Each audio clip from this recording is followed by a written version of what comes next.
Hi everybody, welcome back to Book Talk with Notion Press. Here we have with us Miss, Monica Sahu. author of Kiss me with your doe eyes. Wow. How is it visiting the world's largest book fair? So awesome. Right. This is my first time here. It's my first time as well. Oh, that is so good. Crazy, huh? Relatable. Relatable. It's so amazing, and we get to meet fellow authors here, Right. and so many amazing publishers, and so many Right. amazing readers, and you guys, of course. You kind of left me out of that whole list. You are like the cream of the crop in Let's here. go. You're the in-house I influencer. asked for that. Everybody loves his videos, obviously. So, what is one thing about your book you think stands out in its genre or theme? I think the fact that it's written by a woman and the fact that it's a female protagonist and Right. it's not the usual romance, it's got a little bit of action, a little bit of comedy. Right.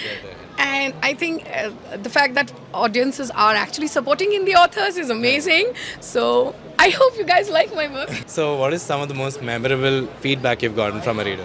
Memory feedback is when readers read one book and they buy the other one, then the other one, and they talk about it in their circles. They So that's the binge. best. So, we have a huge community of writers on Instagram, of course. What is the one piece of advice you would give to our community of writers? Please keep writing and please keep putting your beautiful stories out there because there's always audience for everything, and thanks to companies like Notion Press we get to actually publish anything that we like and anything that we want to create and talk about. Right. Put your thoughts and all your your unique beautiful mindset out there, and I'm sure you'll find audience and readers for it. Wow, they're gonna watch that for sure. Yeah, be prepared to see yourself on our Instagram. Anyways, Awesome. thank you so much for sharing your experience Lovely with us. meeting you. Lovely meeting you. I hope you have a Have wonderful fun in the experience. fair. Thank you. Yeah, You too. absolutely. Yeah. Wonderful. Thank Best you. way.